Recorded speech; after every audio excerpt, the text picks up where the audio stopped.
Ladies and gentlemen, welcome to Divers Ready. My name's James. Thank you so much for choosing to spend your time with me. Now, regular viewers of this channel will know that Bikini Atoll has been in the #1 spot on my scuba diving bucket list for an incredibly long time. At least 10 years thinking about this trip, 2 years from booking and having the dates locked in on my calendar, and now we're finally here enjoying an absolutely epic week of wreck diving. We are actually about halfway through this trip and we've taken the afternoon off to come ashore, enjoy some well-earned shore leave, reduce our accumulated CNS load and off-gas a little bit, take the afternoon to just kind of chill and explore Bikini Island itself, which is kind of creepy, if I'm honest. Yeah, it's a ghost town. It's an abandoned ghost town. There are rules that come with visiting here. Number 1, don't dig too deep in the soil. Number 2, don't eat the coconuts. And number 3, definitely don't touch the hot metal. I'm actually sitting right now on the porch of a hotel which had a dive center attached to it, which was abandoned in the early 2000s when Marshall Air stopped running service, and it just became untenable to keep the business up, and the owners literally packed up their stuff and left. Well, not quite overnight, because they were actually stranded here for a month, and when help finally came and their rescue appeared over the horizon, they grabbed what they could carry and left. So there's a well-aged dive center here with no one to run it. There are hotel rooms where the mattresses are still on the beds. It's proper zombie apocalypse. You can understand now why the myth of Godzilla was bred from Bikini Atoll. The atoll itself behind me is 46 kilometers across, which, if you think that is the rim of a now long extinct volcano, that was a pretty damn big volcano millions and millions of years ago. Now, since we've been out here smashing these amazing wreck dives, I've been doing my best to post little reels to Instagram. I know I'm not the best at posting to Instagram, but I do what I can. And a lot of people have been jumping in the comments saying, oh my God, that looks amazing. I'm adding that to my bucket list. And all I can say to all of you is, good, I really hope you do. But every dive here is deep. The nuclear blasts, the tests that were done in this atoll, blew a crater down to 200 feet of depth. All wrecks are that depth. There is no shallow dive here. There is no easy dive. Everything is technical. Every dive has long deco hangs, and these are big wrecks. These are aircraft carriers and battleships that are hundreds of yards long, and you can't even see them on a tech profile in one dive. You have to do multiple series of dives just to take in everything that you're seeing. There is no quick or easy way to get to this level. You have to put in the time, and to be frank, you have to put in the money and do the work. But if you're willing to walk that path, the rewards are truly epic.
So let's talk about the Nagato then, the D.A.N. Nagato, Imperial Japanese Navy Nagato, named after the Nagato province in Japan.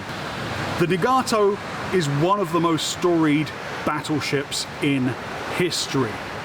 Let's think about Pearl Harbor for a second. Let's talk about what would have happened if the Japanese surprise attack on Pearl Harbor was even more devastating than it was, and they were able to blow up the fuel depots, which weren't thankfully touched, at Pearl Harbor, and had absolutely crushed basically the spine of America's occupation in the Pacific before it had even really began.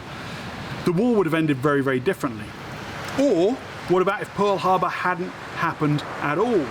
Where would America have even joined World War II, in which case the war in Europe would have ended very, very differently. So that decision whether or not to attack Pearl Harbor has long fingers, long-reaching consequences echoing throughout time and history.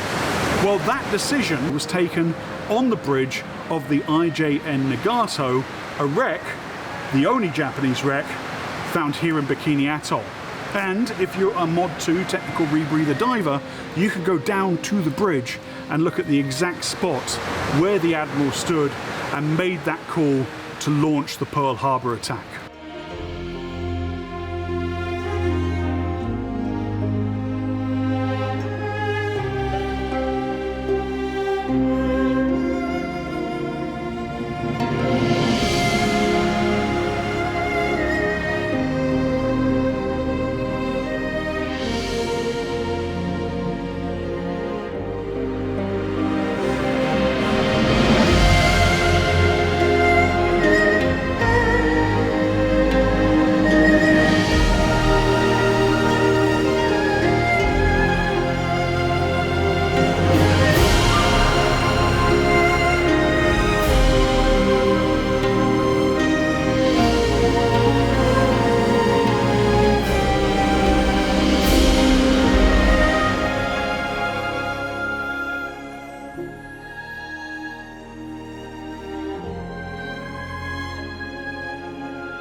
There are no other wrecks anywhere in the world that were sunk by nuclear weapon.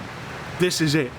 The long-lasting impact on the environment, on the wrecks themselves, on the people of Bikini Atoll is still being felt today.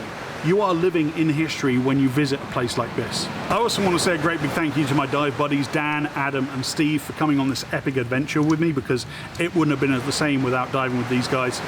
They're absolutely phenomenal. Cheers, boys. We have a bunch more dives to do here. I'm excited for the second half of this trip. Right now I feel like we've just sort of cleared our throats and are getting used to the diving procedures out here and getting used to the wrecks themselves, and now we can really put the hammer down and do some exploration. I will be back at the end of this month in the dive locker in Miami with more content for you. So if you haven't done so already, hit that subscribe button. And yeah, thank you again for so much for watching. This is a magical place. It's going to stay with me for a long time. Dive safe, dive often.